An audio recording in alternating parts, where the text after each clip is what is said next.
বিসমিল্লাহির রহমানির রহিম। ন্যাশনাল কলেজের অনলাইন ভিত্তিক শিক্ষা কার্যক্রমে তোমাদের আবারও স্বাগত। প্রিয় শিক্ষার্থীরা, আশা করছি তোমরা সরকারের দেওয়া সকল স্বাস্থ্যবিধিগুলো মেনে সবাই সুস্থ আছো আর অনলাইনে লাইভ ক্লাসগুলো তোমরা নিয়মিত উদযাপন করছো এবং সেগুলো চর্চা করছো ও পরীক্ষার জন্য ভালোভাবে প্রস্তুতি নিচ্ছো। তো শিক্ষার্থীরা, আজ আমি তোমাদেরকে জীববিজ্ঞান প্রথম পত্রের প্রথম অধ্যায় কোষ ও এর গঠন হতে আজকে সপ্তম ক্লাসটি শুরু করব। তো শিক্ষার্থীরা, তোমাদেরকে আমি এর আগেই বলেছিলাম যে আজকে আমি একটা অত্যন্ত মজার চমৎকার একটি বিষয় নিয়ে আলোচনা করব, আর সেটি হচ্ছে কি ডিএনএ। তো শিক্ষার্থীরা, আমি তোমাদেরকে একটা শিক্ষার্থীরা, তোমরা লাইভে কে কে আছো? আমি লাইভে তোমরা খুব কম উপস্থিত আছো। তো শিক্ষার্থীরা, আমি আজকে তোমাদেরকে জন্য একটি মডেল নিয়ে এসেছি। তো শিক্ষার্থীরা, তোমরা এই মডেলটি দেখতে পাচ্ছ। এটা কিসের মডেল বলতে পারো শিক্ষার্থীরা? এটা কিসের মডেল? এটা হচ্ছে ডিএনএ ডাবল হেলিক্সের মডেল। হ্যাঁ শিক্ষার্থীরা, এই মডেলটি নিয়ে একটা কিছু না বললেই নয়। সেটা হচ্ছে যে তোমাদের মতোই আমার এক প্রাক্তন স্টুডেন্ট, সে আমিনুল ইসলাম, রোল ছিল তার 238। তো সে 2014-15 ব্যাচের স্টুডেন্ট। তো আমি যখন ডিএনএ পড়িয়েছিলাম, তো সে অত্যন্ত সেটা এনজয় করেছিল এবং পরবর্তীতে সে এই মডেলটা তৈরি করে আমাকে ওটা উপহার হিসেবে দিয়েছিল। তাই এটা আমি তোমাদের জন্য সংরক্ষণ করে রেখেছি। আমি সাথে সাথে বলেছি যে এটা আমার নয়, এটা আমার ন্যাশনাল কলেজের সায়েন্স গ্রুপের সবার জন্য এবং সব স্টুডেন্টদের জন্য আমি এটা উৎসর্গ করলাম। তো শিক্ষার্থীরা, আসলে মনের মধ্যে যদি বিজ্ঞানী মনোভাব থাকে, অর্থাৎ আমরা একটা টপিক যদি ভালোভাবে বুঝে পড়ি, তাহলে কিন্তু চমৎকার চমৎকার জিনিসগুলো আমরা নিজেরাই সেগুলো উদ্ভাবন করার চেষ্টা করতে পারি এবং অনেক সময় সেটা সম্ভব। তো শিক্ষার্থীরা, আমিও আশা করব তোমরা সেরকম সুন্দর সুন্দর মডেল তৈরি করবে এবং সেটা নিজেদের জন্য, আমাদের ন্যাশনাল কলেজের জন্য অবশ্যই সংরক্ষণ করবে। তো আজকে আমি এই মডেলটা নিয়ে আলোচনা করব, আর এটা আমাদের অত্যন্ত গুরুত্বপূর্ণ। শিক্ষার্থীরা, তোমরা দেখতে পাচ্ছ এই হচ্ছে ডিএনএ ডাবল হেলিক্সের মডেল, যা তোমাদের প্রাক্তন স্টুডেন্ট 2014-15 ব্যাচে আমিনুল ইসলাম ও তো এটা গিফট করেছিল আমাকে, এবং যেটা আমি তোমাদের জন্য উৎসর্গ করলাম। তো শিক্ষার্থীরা, আজকে আমি ডিএনএ নিয়ে আলোচনা করব। তো আসলে ডিএনএ, তোমরা কে কে আছো লাইভে শিক্ষার্থীরা? মোট 12 জন আসছো। আমি আদিবা আক্তারকে দেখতে পাচ্ছি, রাফসান, মমিন। লেখাটা অস্পষ্ট মনে হচ্ছে, তাই না? আচ্ছা ঠিক আছে, আর কিছুক্ষণ পরে এটা স্পষ্ট হবে হয়তো বা। তো শিক্ষার্থীরা, তোমরা ডিএনএটা কি দেখেছিলে? আমি প্রথমেই ডিএনএ ডাবল হেলিক্সের চিত্রটা এবার তোমাদের আঁকা শেখাচ্ছি, তারপর আমি এটাকে নিয়ে বিস্তারিত আলোচনা করব। তো শিক্ষার্থীরা, ডিএনএ ডাবল হেলিক্স মডেলের চিত্রটা কীরকম হয় তোমরা সবাই জানো। আমি এখন দেখিয়েছিলাম, সেটা মডেলটা দেখিয়েছিলাম যা তোমাদের প্রাক্তন ভাই তোমাদেরকে আমাদের ন্যাশনাল কলেজের উদ্দেশ্যে আমাকে গিফট করেছিল, যে আমি ন্যাশনাল কলেজকে গিফট করেছি। তো এখন আমি সেই চিত্রটা তোমাদেরকে পরীক্ষার খাতায় আঁকতে হবে। তাহলে খুব সহজে কিভাবে চিত্রটা অঙ্কন করা যায় সেই কৌশলটা আমি তোমাদের শিখিয়ে দিচ্ছি। শিক্ষার্থীরা, তোমরা দুটা পেন্সিল একসাথে নেবে, একটু আঁক পেচ করে, এবং যেহেতু মোছা যায় তাই আমরা এটা মুছে নিতে পারবো। শিক্ষার্থীরা, তোমরা দেখো আমি কিভাবে আঁকছি। এইভাবে করে তোমরা ডাবল হেলিক্সে আঁকবে এবং এইভাবে করে সেটাকে এই নিয়ে আসবে। তো শিক্ষার্থীরা, এখন দেখো আমরা কি করব। এখন এই ডিএনএ এই পাশে উপর থেকে মুছে দিলাম, মুছে দিলে এটা উপর থেকে মুছেছে, এটা এইভাবে করে এখন এটা উপরে আছে, এবার এটা নিচে যাবে। হ্যাঁ, এখন আমরা কি করব, এটা তো এইভাবে মুছেছে, এবার এটা এইভাবে মুছে দিব, তারপরে আবার এটা এইভাবে মুছবো, আবার এটা এইভাবে মুছবো। শিক্ষার্থীরা দেখো, এখন আমরা এখানে ডাবল হেলিক্সের নাইট্রোজেন বন্ডগুলো এইভাবে হয়। আমরা এখানে দেখো কিভাবে দেব। সি এর সাথে আমরা জানি এর সাথে কি হয়, দ্বিবন্ধনে টি বসে, আবার টি, তারপরে দ্বিবন্ধন দিয়ে এ, তারপরে আমরা যদি সি দেই ত্রিবন্ধন দিয়ে জি হবে, এগুলো নাইট্রোজেন বন্ড অর্থাৎ সাইটোসিন গুয়ানিন। আবার জি দিয়ে জি দিয়ে আমরা 3টা বন্ড দিয়ে সি দিব। আর এই পাশে তোমরা মনে রাখবে এখানে সবসময় হচ্ছে কি সুগার, এই বরাবর হচ্ছে সুগার সুগার সুগার, এগুলো সুগারগুলো বসিয়ে নাও, এই সুগারগুলো বসিয়ে নাও। তারপরে ফাঁকি ফাঁকি হচ্ছে ফসফেট পি, এগুলো হচ্ছে ফসফেট, এই হচ্ছে এই হলো। তারপর বাকিগুলো তোমরা একদম ডট ডট ডট দিয়ে বসিয়ে দিবে। তো শিক্ষার্থীরা এবার দেখো ডাবল হেলিক্সের মডেল, এবং তোমরা মনে রাখবে এখানে 3 থেকে 5 আর 5 থেকে 3। তাহলে এইটা যদি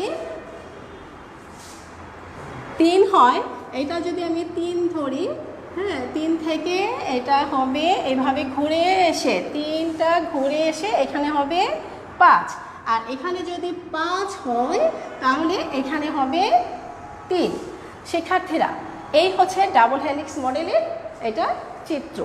তো আমরা ডাবল হেলিক্স মডেলের যদি আমরা রাসায়নিক গঠনটা দেখি তাহলে আরেকটা চিত্র এঁকে নাও। সেটা হচ্ছে আমরা এভাবে একটা আঁকতে পারি, এইভাবে শিক্ষার্থীরা দেখো 5 কার্বন বিশিষ্ট আমরা এভাবে এঁকে নিতে পারি। এভাবে করে 6টার মতো এঁকে ফেলো তোমরা, এভাবে করে 6টার মতো তোমরা এটা এঁকে ফেলবে। 2 এইভাবে চিত্র অঙ্কনটা শিখতে হবে, না শিখলে কিন্তু পরীক্ষাতে তোমরা বারবার ঘষা মাজা করবে আর সেখানে কোনো নাম্বারই আসবে না। এভাবে করে দ্রুত শেষ করো শিক্ষার্থীরা, এভাবে আমরা করতে পারি। এখন এখানে আমরা যদি এটাকে যদি 1 দেই, এটা হচ্ছে 1 নম্বর, এটা 2 নম্বর বন্ড, এটা 3, এটা 4 এবং এইভাবে করে একটা 5। তাহলে এইভাবে করে আমরা আগের বসায় দিই 5 নম্বরের জন্য, এইভাবে বসিয়ে দিতে পারো। তাহলে শিক্ষার্থীরা এইটা হচ্ছে কি সুগার, এগুলো হচ্ছে সুগার, 5 কার্বন বিশিষ্ট সুগার। আমি পাশাপাশি আরেকটা আঁকাচ্ছি এই পাশেই। শিক্ষার্থীরা এটা উল্টো হবে, দেখো এইখান থেকে এভাবে যাবে, এভাবে এভাবে এভাবে করে তোমরা একই লেভেলে আরও কয়টা এঁকে নাও। দেখো আমি কীভাবে অঙ্কন করছি, এভাবে 5টা করো, এইভাবে করে 5টা প্রান্ত তৈরি করো, এইভাবে ঠিক এইভাবে। শিক্ষার্থীরা দ্রুত করতে হবে, হ্যাঁ তারপর এইভাবে এভাবে এভাবে, এগুলোও কিন্তু সুগার। তো আমরা এখানে দেখব এই ডান পাশ থেকে ঘুরে, তাহলে এটা হচ্ছে 1, এটা হচ্ছে 2, এটা 3, এটা 4, তাহলে এটা হচ্ছে 5 নম্বর কার্বন বন্ড। তাহলে আমরা এখানে এভাবে করে 5 নম্বর কার্বন বন্ডটাকে এঁকে দিতে পারি। শিক্ষার্থীরা তোমরা কি আমার চিত্রটা বুঝতে পারছো? শিক্ষার্থীরা হ্যাঁ, ওয়ালাইকুম সালাম। তোমরা আমার সাথে সাথে চিত্রটা অঙ্কন করার চেষ্টা করো। আর তারপরে আমরা কি করতে পারি শিক্ষার্থীরা, চিত্রটাকে দ্রুত অঙ্কন করো। আর এখানে আমরা এইটা যে হ্যাঁ গেল, তারপরে আমরা এখানে ফসফেট পি দাও, পি প্রত্যেকটা জায়গায় পি দাও, এখানে হচ্ছে ফসফেট, এগুলো হচ্ছে ফসফেট, এই পাশেও হচ্ছে ফসফেট। শিক্ষার্থীরা তোমরা দেখো 3 আর 5 এখানে দাও ফসফেট, এই ফসফেট, এইগুলো হচ্ছে ফসফেট। সুগার আর ফসফেটের পর্যায়ক্রমিক মাধ্যমে এটা হয়। তাহলে দেখো এটা ঘড়ির কাঁটার 1 ডান পাশ থেকে ঘুরবে, 1 2 3 4 5। তাহলে এইভাবে করে প্রত্যেকটা মনে রাখবা যে এখানের প্রত্যেকটার 1 নম্বর কার্বন বন্ডের সাথে এই পাশে 1 নম্বর এখানে 1 নম্বর কার্বন বন্ডের সাথে আমাদের ওই পাশেটা বসবে। তাহলে আমি যদি এই পাশে দেই তাহলে এটা 2 নম্বর, এইখানে টি দিবা। তারপরে দেখো আবার যদি এখানে আমি টি দেই তাহলে এখানে হবে এখানে যদি সি দেই তাহলে এখানে হবে কি জি। এখানে যদি আমি জি বসাই, গুয়ানিন বসাই, তাহলে এখানে হবে সাইটোসিন। এখানে যদি আমি আবার বসাই তাহলে আমার এখানে হবে টি। শিক্ষার্থীরা এটা হচ্ছে 2 বন্ড দ্বারা, এটা 3 বন্ড, এটা 3 বন্ড আর এটা 2 বন্ড। এখন খেয়াল করো তোমরা শিক্ষার্থীরা, তোমরা মনে রাখবে 1 নম্বর কার্বন বন্ডের সাথে নাইট্রোজেন বেসগুলো সেট হয়। এটা 1 নম্বর কার্বন আর এখানে কিন্তু এটা 1 নম্বর। তাহলে আমি এই 1 আর এই 1 এর সাথে যুক্ত করে দিচ্ছি, 1 আর এই পাশে 1, এটা 1, এটা হচ্ছে 1। এই হচ্ছে আমাদের কার্বন বন্ডের সংযুক্তি। তারপরে আমরা ফসফেট 3 আর 5-এর সাথে, শিক্ষার্থীরা তোমরা দেখো এটা যদি 1 2 3 হ্যাঁ এটা 4 হয় তাহলে এটা কি 5, এই 5 সাথে আর এখানে 3, আবার প্রত্যেকবার এই 5-এর সাথে এটার হচ্ছে 3, 5 আর হচ্ছে এখানে 5 আর এখানে 3, এখানে 5 এখানে 3, 1 2 3, আর এখানকার 5 আর এখানে 3। আবার শিক্ষার্থীরা দেখো এটা হচ্ছে কি এই 5, হ্যাঁ 5 আর 3 এইভাবে করে, অর্থাৎ 1 2 3 4 5, 5-এর সাথে ফসফেট যুক্ত হচ্ছে, আবার 3-এর সাথে এই 3 এই 5, এইভাবে করে যুক্ত হচ্ছে। এখানেও দেখো 1 2 3 4 এই হলো 5, এই 5 নাম্বার কার্বন বন্ডের সাথে এটা যুক্ত হচ্ছে, এইভাবে যুক্ত হচ্ছে, এটার সাথে ফসফেটের সাথে এখানে 3 নাম্বার, অর্থাৎ 1 2 3 1 2 3। তাহলে কীভাবে যুক্ত হচ্ছে 3 আর এখানকার 5, এখানের 3 আর এটার 5, এটার 3 এটার 5, এটার 3 এটা 5। এই তো শিক্ষার্থীরা আমরা কি অঙ্কন করেছি? ডিএনএ অণু ডাবল হেলিক্স মডেল। এই চিত্রটার নাম কি? ডিএনএ অণুর ডাবল হেলিক্স মডেল। এটা হচ্ছে ডিএনএ মডেল, অণুর ডাবল হেলিক্স মডেল শিক্ষার্থীরা। আর ডিএনএ অণুর বেসগুলোর সজ্জাক্রম, এটা হচ্ছে ডিএনএ অণুর বেসগুলোর এগুলো হচ্ছে ডিএনএ অণুর বেস হচ্ছে অ্যাডেনিন, গুয়ানিন, সাইটোসিন, থাইমিন। বেসগুলোর আমাদের এটা হচ্ছে সজ্জাক্রম, বেসগুলোর সজ্জাক্রম। তো শিক্ষার্থীরা আমি ডিএনএ মডেলটা এঁকে নিয়েছি। তোমাদেরকে আমি কিছুক্ষণ আগে দেখিয়েছিলাম যে আমার হাতে একটা ডিএনএ মডেল আছে। তো শিক্ষার্থীরা এই ডিএনএ সম্পর্কে যদি আমাদের জানতে হয় তাহলে অনেকখানি আমাদের পূর্বের আলোচনার কাছে আসতে হবে। অর্থাৎ প্রথমেই আসি যে ডিএনএ কি। শিক্ষার্থীরা ডিএনএ কি? শিক্ষার্থীরা তোমরা অবশ্যই জানো যে ডিএনএ হচ্ছে বংশগতীয় বস্তুর একটি বংশগতীয় বস্তু। শিক্ষার্থীরা ডিএনএটা তাহলে কোথায় থাকে? দেখো এটা হচ্ছে কোষ, গত ক্লাসে আমি পড়িয়েছিলাম। এটা হচ্ছে নিউক্লিয়াস, এগুলো হচ্ছে ক্রোমোসোম। ক্রোমোসোমের রাসায়নিক গঠনের একটি গুরুত্বপূর্ণ উপাদান হচ্ছে এই ডিএনএ। তার মানে ক্রোমোসোমের মধ্যে থাকে বংশগতীয় বৈশিষ্ট্যের এই ডিএনএ। শিক্ষার্থীরা আমি আবারও বলছি, কোষের মধ্যে থাকে নিউক্লিয়াস, নিউক্লিয়াসের মধ্যে ক্রোমোসোম থাকে। ক্রোমোসোমের রাসায়নিক গঠনের একটা উপাদান হচ্ছে ডিএনএ। এই ডিএনএর মধ্যে থাকে জিন, আর এই ডিএনএ এবং এই জিনই হচ্ছে বংশগত বৈশিষ্ট্যের ধারক ও বাহক। তো শিক্ষার্থীরা এই ডিএনএর জীবের ক্ষেত্রে পিতামাতার, আমরা জানি পৃথিবীর সব জীবের ক্ষেত্রে পিতামাতার বৈশিষ্ট্যগুলো সন্তান সন্ততির মধ্যে সঞ্চারিত হয়, যাকে বলা হয় হেরিডিটি বা বংশগতি। শিক্ষার্থীরা বিজ্ঞানীরা এই ডিএনএ আবিষ্কারের আগে প্রথমেই ওনারা অবগত হলেন যে তাদের চোখে পড়া যে লাইক ফাদার লাইক সন, অর্থাৎ দেখো এরকম একটা কথা আছে যে লাইক ফাদার লাইক সন। তার মানে কি? লাইক ফাদার লাইক সন, অর্থাৎ যেমন পিতা তেমন পুত্র। এটা অর্থ হচ্ছে যেমন পিতা তেমন পুত্র। শিক্ষার্থীরা এই কথাটা থেকে বিজ্ঞানীরা এই কথা থেকে অবগত হলেন যে পিতার সাথে পুত্রের অনেক বেশি মিল থাকে। তারপর অর্থাৎ পিতা মাতার বৈশিষ্ট্যগুলো সন্তানের মধ্যে অনেক বেশি মিল থাকে। তো এই মিলটা কেন হচ্ছে, সেখান থেকে বিজ্ঞানীদের চিন্তাভাবনা শুরু হয়ে গেল এবং সেই চিন্তাভাবনা থেকে ওনারা পরীক্ষায় অবগত হলেন এবং সেখান থেকে ওনারা অবগত হলেন যে বিজ্ঞানীরা ধারণা পেলেন যে পিতা মাতার মিলনে প্রায় একই বৈশিষ্ট্যের সন্তান সন্ততির মধ্যে জন্ম হয়, জন্ম হয় পিতা মাতার থেকে। তো এর পরবর্তীতে তারপরে তারা জেনেটিক্স সম্পর্কে অবগত হলেন যে এটা একটা আসলে প্রক্রিয়া, এটা হচ্ছে একটা প্রক্রিয়া, যে প্রক্রিয়ার মাধ্যমে পিতা মাতার বৈশিষ্ট্যগুলো তার সন্তান সন্ততির মধ্যে সঞ্চারিত হয়, তাকে বলা হয় বংশগতি বা হেরিডিটি। তো শিক্ষার্থীরা আমি বলতে চাচ্ছি বিজ্ঞানীদের চোখে পড়ল, যে বিজ্ঞানীরা লক্ষ্য করলেন যে লাইক ফাদার লাইক সন, অর্থাৎ যেমন পিতা তেমন পুত্র। তো এইটা কেন বাবা মার মতো সন্তানগুলা অধিকাংশ বৈশিষ্ট্য পাচ্ছে, সেই চিন্তা থেকে পরবর্তীতে তারা বংশগতি উদ্ভাবনে চলে গেলেন, যে বংশগতি হচ্ছে একটা ধারা, যেই ধারার মাধ্যমে পিতা মাতার বৈশিষ্ট্যগুলো তার সন্তান সন্ততির মধ্যে সঞ্চারিত হবে।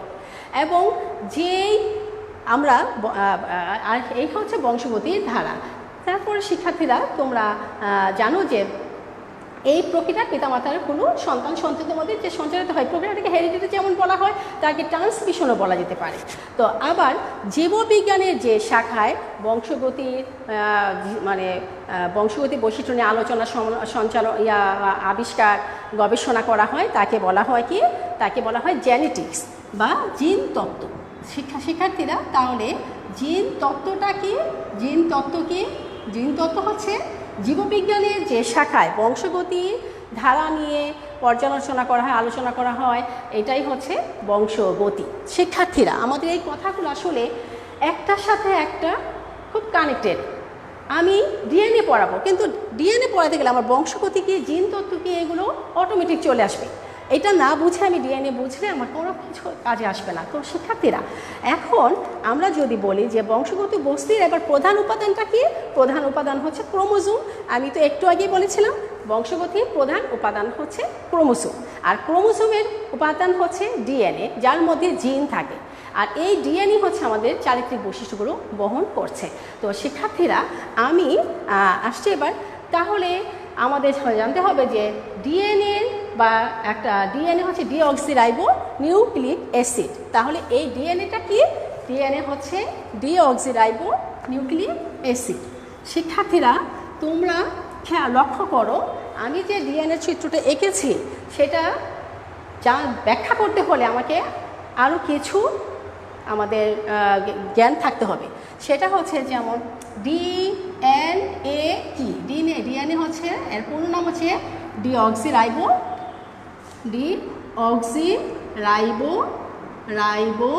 Nucleic acid. Nucleic acid. শিক্ষার্থীরা ডিঅক্সিরাইবো নিউক্লিক অ্যাসিড, ডিএনএ পূর্ণ নাম হচ্ছে ডিঅক্সিরাইবো নিউক্লিক অ্যাসিড। তো শিক্ষার্থীরা তোমরা জেনে থাকবে যে ডিএনএ যে ডিঅক্সিরাইবো নিউক্লিক অ্যাসিড, এই ডিএনএ সম্পর্কে আমাদের আরও কিছু জানতে হবে যে কিভাবে ডিএনএ শব্দটা আমাদের মধ্যে আসলো।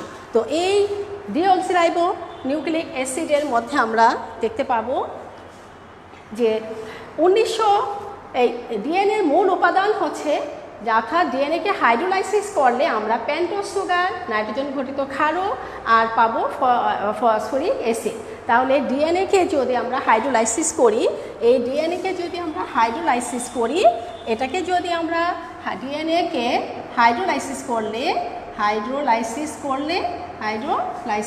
আমরা কি পাবো?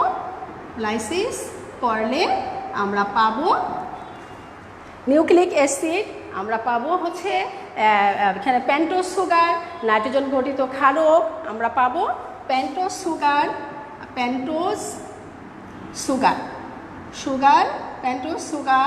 তারপরে হচ্ছে নাইট্রোজেন ঘটিত ক্ষারক, নাইট্রোজেন ঘটিত ক্ষারক। শিক্ষার্থীরা নাইট্রোজেন ঘটিত ক্ষারক, আর কি পাবো আমরা? এখানে ফসফরিক অ্যাসিড পাবো, ফসফরিক অ্যাসিড, এই তিনটা আমরা পাবো, ফসফরিক অ্যাসিড। তো শিক্ষার্থীরা তোমরা লক্ষ্য করো, আমি কি বলেছি, ডিএনএ হচ্ছে বংশগতির বৈশিষ্ট্যের ধারক। এখন এই বংশগতির যে গুরুত্বপূর্ণ উপাদানটি ডিএনএ, তাকে যদি হাইড্রোলাইসিস করা হয় তাহলে আমরা এখানে 3 ধরনের রাসায়নিক বস্তু পাবো। একটা হচ্ছে পেন্টোজ সুগার, আর একটা পাবো নাইট্রোজেন ঘটিত ক্ষারক, আর একটা পাবো ফসফরিক অ্যাসিড। তো শিক্ষার্থীরা তোমরা এই যে এখানে যে আমি ডাবল হেলিক্সের চিত্রটা এঁকেছি, সেখানে তোমরা দেখতে পাবে পেন্টোজ সুগার হচ্ছে এই যে এখানে দেখো এস, এগুলো হচ্ছে পেন্টোজ সুগার। তারপরে আমি কি বলেছি যে নাইট্রোজেন ঘটিত ক্ষারক। শিক্ষার্থীরা দেখো মানে এটি অ্যাডেনিন, থাইমিন, সাইটোসিন, গুয়ানিন, এই যে চারটা আমি এখানে নাইট্রোজেন গঠিত ক্ষারক লিখেছি সেগুলো। আর ফসফরিক অ্যাসিড হচ্ছে এই যে ফসফরিক অ্যাসিড হচ্ছে এগুলো। তাহলে এইটাই হচ্ছে এই ডিএনএর মধ্যে থাকে। তাহলে আমরা কি বুঝতে পারলাম যে এই ডিএনএ এখন শিক্ষার্থীরা 1869 সালে সুইডিশ চিকিৎসক বিজ্ঞানী রাসায়নিকবিদ অর্থাৎ ফ্রেডরিখ মিশার ক্ষতস্থানের পুঁজের মধ্যে এই ডিএনএ যে আবিষ্কারের ক্ষেত্রে আমাদের কিছু জানতে হবে, সেটা হচ্ছে 1819 খ্রিস্টাব্দে 19 সালে বিজ্ঞানী সুইডিশ চিকিৎসক ও রসায়নবিদ কী করেছেন? 1859 সালে শিক্ষার্থীরা দেখো 1869 সালে এখানে রসায়নবিদ ছিলেন উনি, সুইডিশ চিকিৎসক ও রসায়নবিদ মিশার। বিজ্ঞানী মিশার কী করলেন? এই যে আমাদের যে ক্ষত হয় পুঁজ হয়, ওই ক্ষতস্থানের মধ্যে পুঁজের মধ্যে থেকে তিনি শ্বেত রক্তকণিকা কালেক্ট করলেন এবং সেইখানে শ্বেত রক্তকণিকার মধ্যে যে নিউক্লিয়াসটা আছে সেই নিউক্লিয়াসের মধ্যে তিনি দেখলেন যে সেখানে একটি রাসায়নিক পদার্থ, সেই নিউক্লিয়াস থেকে রাসায়নিক একটি পদার্থকে তিনি পৃথক করেন আর তার নাম হচ্ছে নিউক্লিন। এর নাম দেওয়া হয় নিউক্লিন। শিক্ষার্থীরা আমি কি বলেছি? নিউক্লিন। শিক্ষার্থীরা আমি আবার বলছি 1819 সালে মিশার উনি ছিলেন রসায়নবিদ, সুইডিশ চিকিৎসক এবং রসায়নবিদ। তিনি কি করলেন? ক্ষতস্থানের পুঁজের মধ্যে যে শ্বেত রক্তকণিকা থাকে সেখানে নিউক্লিয়াস থেকে তিনি এক ধরনের রাসায়নিক পদার্থ পৃথক করেন আর সেই পৃথক করা পদার্থটির নাম দিলেন, সেটা হচ্ছে নিউক্লিন। এটা আসলে শর্করা, আমিষ আর স্নেহজাতীয় পদার্থ থেকে একটু ভিন্ন ধরনের হয় এই নিউক্লিনটা। তো শিক্ষার্থীরা এই পরে 1889 সালে এই বিজ্ঞানী এরপরে থেকে হলো এখানে বিজ্ঞানী এর পরবর্তীতে বিজ্ঞানী অ্যাল্টম্যান কী করলেন? বিজ্ঞানী অ্যাল্টম্যান 1889 সালে বিজ্ঞানী অ্যাল্টম্যান করলেন যে নিউক্লিনের মধ্যে তিনি দেখতে পেলেন যে অ্যাসিডেরও কিছু ধর্ম এখানে পাওয়া যাচ্ছে, অর্থাৎ যে নিউক্লিনটা আবিষ্কার করা হয়েছিল সেখানে অ্যাসিডের কিছু ধর্ম সেখান থেকে তিনি কালেক্ট করলেন যে সেখানে তো অ্যাসিডের ধর্ম পাওয়া যাচ্ছে এবং তিনি এর নামকরণ করেন নিউক্লিক অ্যাসিড। তাহলে কি হয়ে গেল? এবার নিউক্লিনের মধ্যে যখন অ্যাসিডের ধর্ম পাওয়া গেল তখন তিনি এটা নাম দিলেন নিউক্লিক অ্যাসিড। শিক্ষার্থীরা দেখেছো তোমরা কিভাবে একটার পর একটা আবিষ্কারের মাধ্যমে সংশোধন হয়ে এটা আমরা পাচ্ছি যে আসল ঘটনাটা ফিরে পাচ্ছি। 1894 সালে পরবর্তীতে 1894 সালে সেখানেও কিছু বিজ্ঞানী আছেন, তার মধ্যে হচ্ছে অ্যালব্রেস্ট কসেল বিজ্ঞানী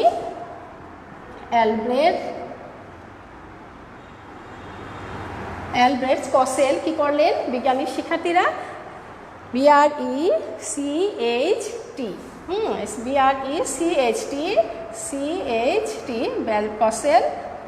অ্যালব্রেস্ট কসেল কি করলেন? শিক্ষার্থীরা পরবর্তীতে বিজ্ঞানী অ্যালব্রেস্ট কসেল এই নিউক্লিক অ্যাসিডের মধ্যে দুই ধরনের নাইট্রোজেন বেস পান, একটা হচ্ছে পিউরিন আর একটা হচ্ছে পাইরিমিডিন। একটা হচ্ছে পিউরিন আর একটা হচ্ছে পাইরিমিডিন। শিক্ষার্থীরা দেখো আমি কি বলেছি, এখানে পরবর্তীতে 1894 সালে অ্যালব্রেস্ট কসেল সেই নিউক্লিক অ্যাসিডের ভিতর দুই ধরনের তিনি অ্যাসিড পান, একটা হচ্ছে পাইরিমিডিন নামক অ্যাসিড, তিনি এটাকে নাম দেন যে দুই ধরনের নাইট্রোজেন বেস পান দুই ধরনের, একটা হচ্ছে পিউরিন বেস আর একটা হচ্ছে পাইরিমিডিন বেস। পিউরিন বেসগুলা কি? এটা হচ্ছে যেই কার্বনের মধ্যে যেই নাইট্রোজেন বেসগুলো, শিক্ষার্থীরা তোমরা কি লাইভে কয়জন আছো? তো আমরা একটু দেখতে পাচ্ছি শিক্ষার্থীরা তোমরা দেখো 2 রিং বিশিষ্ট যখন হবে, যেই নাইট্রোজেন বেসগুলো 2 রিং বিশিষ্ট সেটা হচ্ছে পিউরিন, আর যেটা নাকি একটা রিং বিশিষ্ট নাইট্রোজেন বেসগুলো সেটা হচ্ছে পাইরিমিডিন। তো পিউরিনটা হচ্ছে কোনগুলো? অ্যাডেনিন অ্যাডেনিন অ্যাডেনিন অ্যাডেনিন আর হচ্ছে পিউরিন বেসগুলোর মধ্যে পড়েছে শিক্ষার্থীরা, এইখানে হচ্ছে গিয়ে অ্যাডেনিন আর গুয়ানিন, আর হচ্ছে এটা হচ্ছে অ্যাডেনিন আর গুয়ানিন। আর ওদিকে পাইরিমিডিন হচ্ছে থাইমিন, সাইটোসিন, থাইমিন, তারপরে সাইটোসিন আর হচ্ছে এখানে অ্যাডেনিন, গুয়ানিন, তারপরে হচ্ছে সাইটোসিন, থাইমিন আর হচ্ছে কি শিক্ষার্থীরা, আর এটা হচ্ছে ইউরাসিল।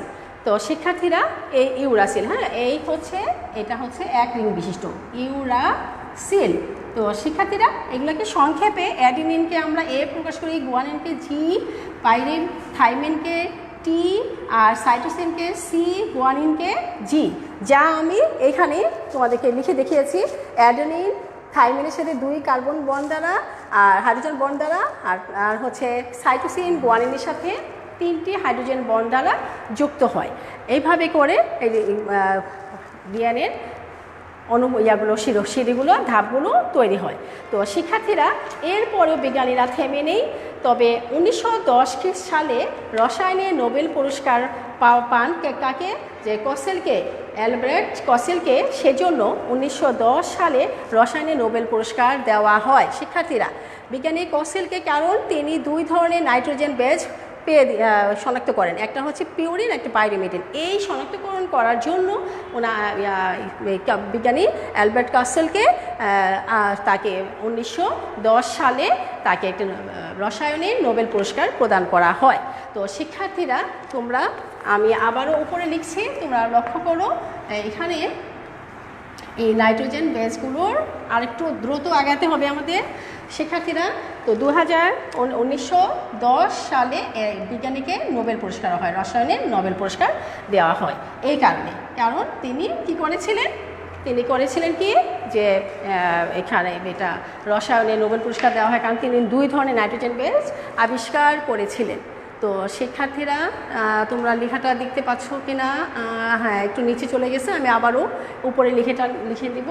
তো শিক্ষার্থীরা 1921 সালে লভিন আবিষ্কার করেন যে নিউক্লিক অ্যাসিড আসলে 2 ধরনের। 1921 সালে বিজ্ঞানী লভিন 1921 সালে বিজ্ঞানী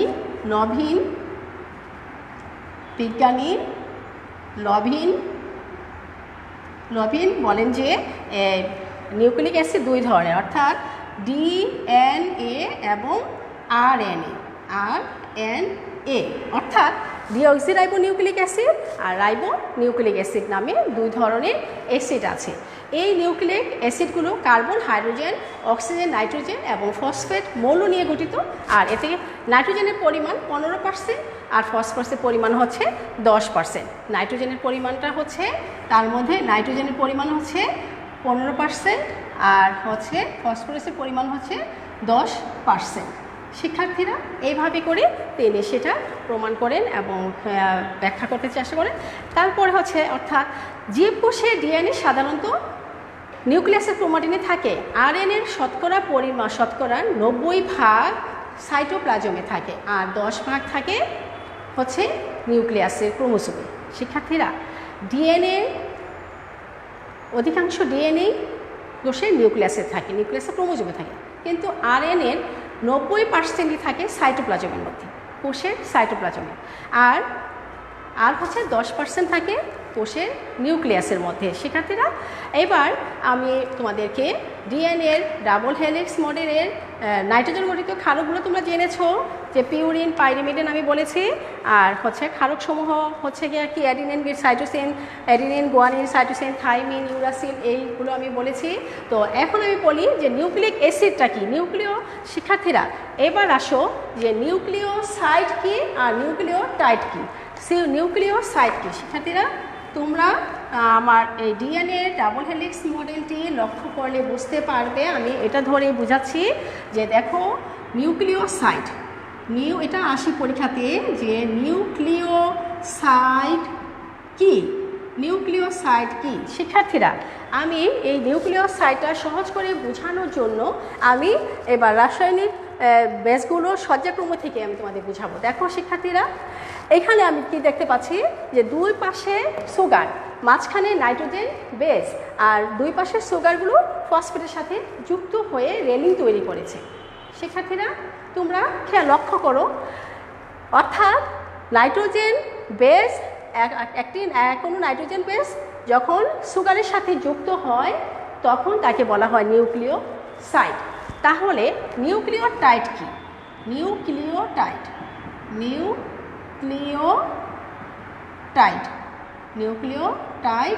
কি শিক্ষার্থীরা?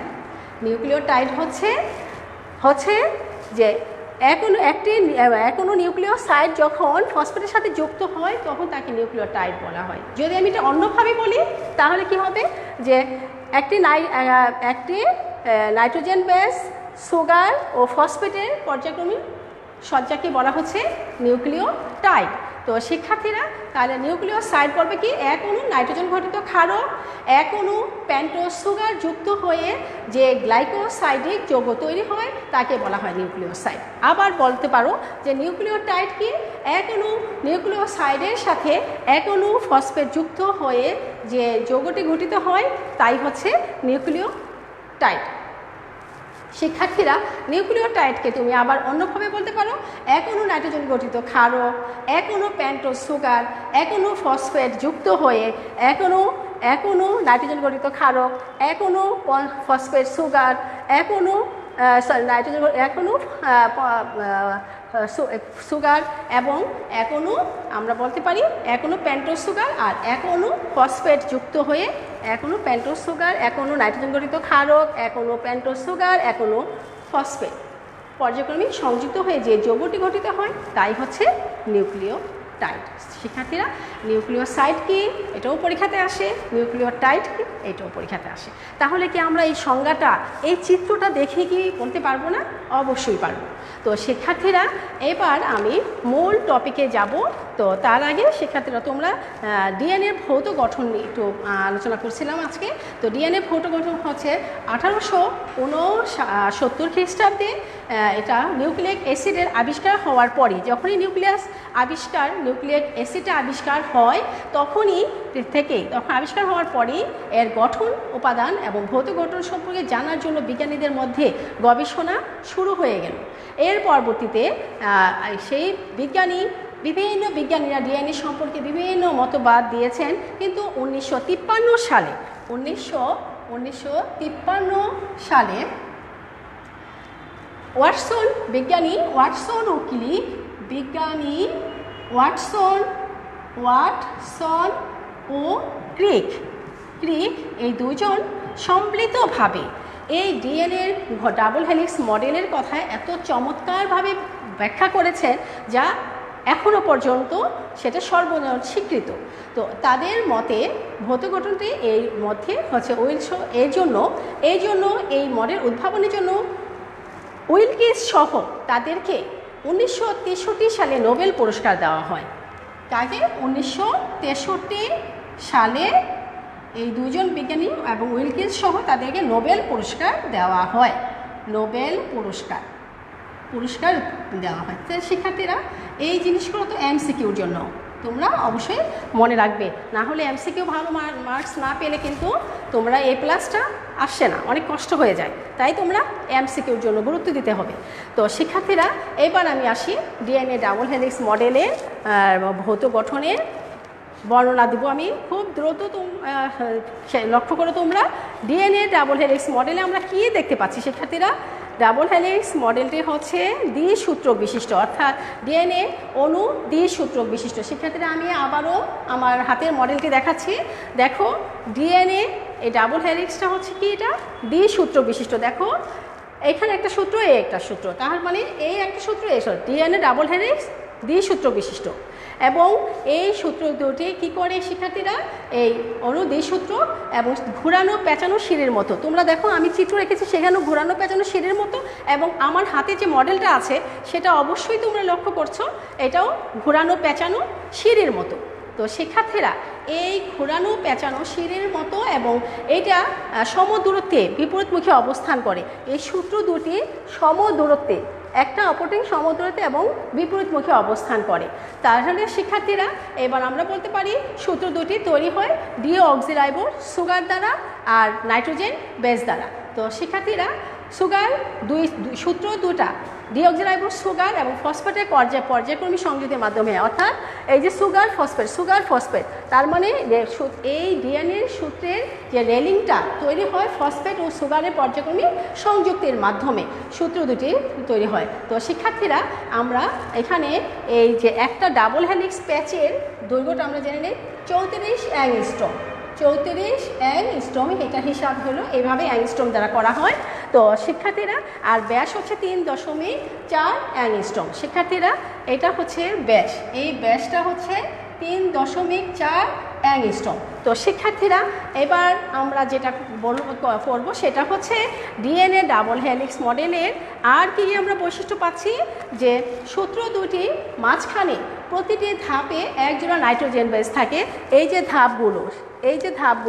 ধাপগুলো এই রেলিংটা তৈরি হচ্ছে সুগার ও ফসফেটের পর্যায়ক্রমিক সংযুক্তের মাধ্যমে রেলিংটা তৈরি হচ্ছে। কিন্তু সূত্রের ধাপগুলো অর্থাৎ সিঁড়িগুলো তৈরি হচ্ছে নাইট্রোজেন বেস দ্বারা।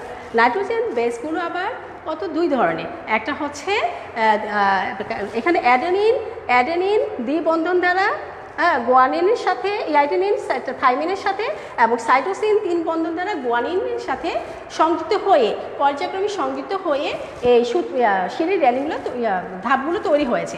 ফসফেট যুক্ত থাকে ডিঅক্সিরাইবোজ সুগারের 3 এবং 5। আর এই যে ফসফেটটা আমি আগেই বলেছি সুগারের 3 আর 5, এই 5 আর এই 3, 5 3, এই এখানে হচ্ছে এই হলো 5, এইটা 3, অর্থাৎ পাশাপাশি দুইটা সুগারের একটার 5 সাথে অপরটার 3-এর পর্যায়ক্রমিক সংযুক্তের মাধ্যমে রেলিংগুলো সংযুক্ত হয়। শিক্ষার্থীরা ডিএনএর অণুতে 4 ধরনের নাইট্রোজেন বেস থাকে। আমি আগেই বলেছি 4 ধরনের নাইট্রোজেন বেসগুলো অ্যাডেনিন, থাইমিন, গুয়ানিন, সাইটোসিন, এই ধরনের এরকম 4 ধরনের নাইট্রোজেন গঠিত বেস ডিএনএর মধ্যে থাকে। তো শিক্ষার্থীরা আমরা এরপরে এই সূত্রে অ্যাডেনিন অপর আমরা দেখতে পাচ্ছি কি থাইমিনের সাথে দ্বিবন্ধন দ্বারা যুক্ত হচ্ছে আর গুয়ানিনটা হচ্ছে 3 বন্ধন দ্বারা সাইটোসিনের সাথে যুক্ত হয়েছে। ডিএনএ অণুর প্রতি প্যাচে ঘূর্ণনে আমরা 34 অ্যাংস্ট্রম আমরা দেখতে পাচ্ছি। প্রতিটি প্যাচে নাইট্রোজেন বেস জুড়ে 10টি ধাপ সমদূরত্বে অবস্থান করে, আর এই প্রতিটা প্যাচের দূরত্ব হচ্ছে 34 অ্যাংস্ট্রম। এবং শিক্ষার্থীরা তোমরা প্রতিটি প্যাচে হেলিক্সের দুটির ব্যাস 20 অ্যাংস্ট্রম, আর হেলিক্স প্রতিটির সম্পূর্ণ প্যাচে ঘূর্ণনে শৃঙ্খলের বাইরে থেকে একটি গভীর খাঁজ এবং ভিতরে গভীর এবং অগভীর খাঁজ পর্যায়ক্রমে তৈরি হয়।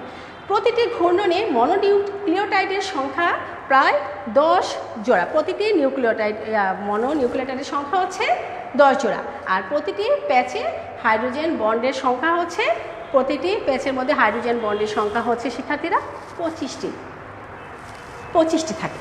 তো শিক্ষার্থীরা তারপরে আমরা বলতে পারি ডিএনএ আণবিক ওজন 10 টু দ্য পাওয়ার 6 থেকে 10 টু দ্য পাওয়ার 9-এর মধ্যে সীমাবদ্ধ থাকে।